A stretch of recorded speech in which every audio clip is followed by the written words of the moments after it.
What is up, peoples of the YouTubeverse? We are starting today's little compilation sort of video thing with the usual favorites. I know y'all like the kitty cat down here, and she's hungry. I just bought these for her. She loves the Vienna sausages, and she has an upset tummy very easy, and these don't make her sick. So, we give her that stuff because it is organ meat. It has the taurine she needs in it, and she loves the little snack. And best thing is, this guy likes them too. And it's very healthy for him. One of his favorite little snacks, if you guys haven't seen in the past. And there he goes to hide. Every time I give you new food, you bury it with your stuffs. Yes, I'm not taking your food from you. Why would I take that from you? I just gave it to you. There you go, snack up, buddy. Alright, and then a cool trick I do, because I have one can I give to the animals. That one right here is going to be my snack for later. Fun way to wrap this stuff back up, because normally they don't make pet can covers for this size of thing. Just kind of tuck it in. I give it a little twist. And then right into the fridge from there. Alright, now with that all nice and secure and everything, boom! We got that. Alright, time for the cleaning. What is up, peoples of the YouTubeverse? I am back. I am going to show you guys pretty much what I feed my birds. I never really go over them too much. I know you guys are getting your eats, you're excited. So we got some of the oat groats. This stuff is great. Seed mix is good. And if you find that they eat their pellet stuff a lot, that's really good too. But most of the time they're picky. They're not going to eat their pellets too much. So mixing in other things is very, very good. This stuff right here, tried this for the first time. They really like it, and I like some of the mixes in there. It's not got just the pellet, but you see they do have some more oats in there and stuff as well. It's a bit of a foraging diet kind of thing almost, but it works very good. It gives a lot of stuff that other basic seed blends do not. And also, if you can tell, a few little veggies. I did not usually give them frozen veggies, and I even have a video that says, be careful when giving your birds frozen veggies. Don't make them too thick. Okay, I hear you here. Or anything like that. But, they are very good about not eating off their cuddle bone, so I have to do that. So they keep their beaks down. Hey, you two. That's Aria and Viola. I'm sure you've probably heard of them before, but the blue one has a broke wing. It had to be clipped back when she was at the store I used to work at PetSmart. And now she's with me. And her friend Viola there, little green one, came back with a customer that I think was just trying too hard to be too close with the bird. And she does have an issue with people. She does not like being handled at all. And the woman who brought that bird back claimed that it bit her on the chest or something, which I always find that to be a difficult thing. So they claim the bird was just vicious and mean, and yeah. So she's here with Aria, and they are friends. I've never been bitten, struck at, attacked, anything. And the mess in the corner here is because I took a rest yesterday, so we are cleaning that up today. I know that all of y'all get on me about my messes and stuff, but when you work with a lot of animals, 40-hour week and everything, sometimes things get ahead of you, and you have to catch it up. And then, like I said, with catching up, I was going to clean you guys up yesterday, and I didn't quite do that, so today will be cleanup, and there will be a follow-up after I do that, so people know that we take care of you guys. You guys have veggies still. Be nice. Don't fight over veggies. You got plenty. So as you can see here, this is my infamous dirty, dark corner of just nastiness and stuff that you would see when I'm over there. The little water bottles and stuff, those are spring waters I give to my animals. I do not do anything from the faucets because faucets have trace metals and chlorine in it. And even for my mammal buddies, they're not very good. So what you guys are seeing is just mass cleanup is about to happen. I got my mask on right here. Because if I don't do this, it's funny because I'm not allergic to anything animal dander-wise, I've noticed. I'm not allergic to dubia roaches or anything. I'm not even allergic to freaking dust. Hey, dust is my one allergy, and that's really bad. So I got this on, and then we're just going to go ahead and get to cleaning.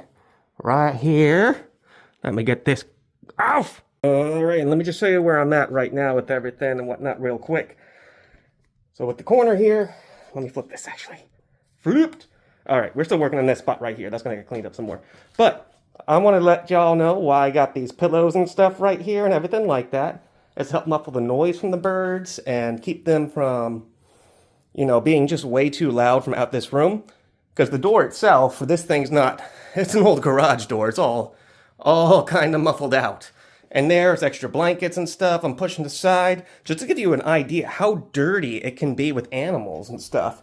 This is 5 days of mess between piggies and birds and stuff like that. Some of the seed bits from the corner, things like that. This is all stuff I pushed aside that we're going to get rid of here in a second. But if you want animals, anyone who owns more than one can tell you it get messy. We're in the middle of taking these guys' stuff out right now. We're going to get them new blankets down and get this all set. I'm just giving you a little bit halftime report on how it's cleaning. Where I'm at now, this took about half an hour. So this is going to be about an hour of cleaning and doing, and then to get everything out and completely taken care of, an hour and a half to 2 hours. And this is the kind of stuff that I'm doing just for the room corner and the 2 guinea pigs. Now the room corner was kind of left without being cleaned for a couple months. I let it get ahead of me. But, you know, I'm not perfect. Y'all have been coming to my videos about my animal facts and understanding. If you're going to get behind somebody, you're going to want to know the worst about them. Probably the worst about me is I am not the best at keeping up with my own cleaning and stuff. My hygiene's great. I shower every day. I brush every day, twice a day. But other than that, like when it comes to cleaning up houses and stuff, I'm much more about looking after these animals and stuff and getting them clean than I am about my own stuff being clean. So we are halfway through. We're still working on it. And I'm going to let you guys see everything as it comes along. We'll do a little bit of talk on this. And we'll let that kind of be how it is now. A halftime report on the cleaning. When you have free roam birds when you're cleaning, they do this a lot too. What are you doing over here, Viola? Yep, you need to go back to Aria. There you go. Let's continue. Right, and then because of a lot of heavy rains and stuff, you can see that the level of this right here knocked real low. And plants are trying to come back. So what I've been doing every time I clean up, rather than dumping out the hay and the poop and leftover stuff like the seeds and the food, even like the cardboard stuff used for the crickets decomposes very well in this kind of environment. So I know I'm doing this with bare hands. I'm nasty. I can only hear the comments now. Oh, gross! You're touching all this stuff with your bare hand. I'm gonna wash my hands afterwards. It's all good. All right, and then this stuff breaks down, gives back to the soil. And you can see some plants are coming in, so we are trying to regrow what nature kind of eroded here. And then leftover seeds and stuff that my birds didn't quite finish or did finish. They could probably be some husks and stuff. And this is just random wild seed stuff that'll kind of grow into the ground as well. Also be used as feed for the squirrels and the family of birds that we have around here. So, thinking about outside as well. Try not to do any sort of, I would say, wasteful wasting. If you have a chance like I do, and I'm so thankful for this where I do have a yard of a sort, go ahead and give to it, but give carefully, you know? Don't go attracting the whole neighborhood's worth of animals at you. So we are going to end this video here. I'm going to talk about this vivarium I did about a week ago, I would think it would be. Something like that, give or take. And pretty much how it's going after that. So what I'm really going to focus in on here, if you do not like bugs, if you don't like creepy crawly things, this is the point where thank you for watching to this. I'm so thankful, but if bugs really creep you out, I'm going to be talking about some teeny tiny bugs like the springtails and vivariums and how stuff works with that. So thank you again. If you need a second to get clicked off, go ahead. But I do want to talk about this because this is very important for vivariums and understanding the setup. So after that, I'm going to go ahead and get real close here. So these little guys right here, springtails, these are probably one of your most amazing cleaners you will ever have. They will clean up the waste, they will clean up the mold, they will clean up anything. So I put some pieces of corn out and little bits of veggies to keep them going.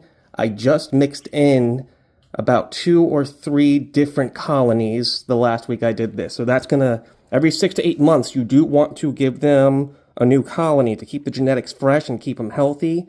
If you're just trying to ride out one colony for years and years and years, they will die out and you will not have a healthy, cleaner colony. Another thing that you might notice here, I did dump some waxworms in here. I'm letting them kind of do their thing too. This wood chips and stuff, it's good for the isopods. My isopods like to hide in here. They come out at night or when I water this real good, they'll come running around a bit. But otherwise, You're not going to see much of them in this tank. So the good thing with the little wax worms, they can become what's called a wax moth, which is just a tiny sort of soft moth that's a little dusty, but it's perfectly safe for big old frogs like this guy to eat. So these things are what also, along with the worms and stuff, I do have mealworm and stuff. It is a mixed colony. Now the cool thing with these large mealworms, giant mealworms, are scientifically altered, so they will not reproduce. If you want to have a colony of mealworms, you should go with the regular small ones, and they will just do their work. It's not hard. The beetles will definitely keep the species going. And then with that, the plants. So with different species of plants, different things, as they grow out, they will provide sort of shelter and natural humidity for the tanks. And with these things here, the shoots on my bamboos are growing very well. Lucky bamboo is a little different from regular bamboo, where the leaves will grow from the shoots very, very fast. But the shoots themselves stay relatively the same height. So they are not going to outgrow your tank. The leaves are real easy to trim. And thankfully, with feeder colonies, like the little cleaners down here, they will eat up the leaves you leave behind. So, gonna end the video with that. Fun cleanup stuff and a fun fact. But as you can see, we are pretty much almost done with all the cleanup and everything. Piggies have a nice new setup. Move things around a bit. I like to move stuff around whenever I do the cleanup. It keeps the stimulation going, keeps them thinking, keeps them exploring. And then with everything going on here, Jamocha's doing great as well.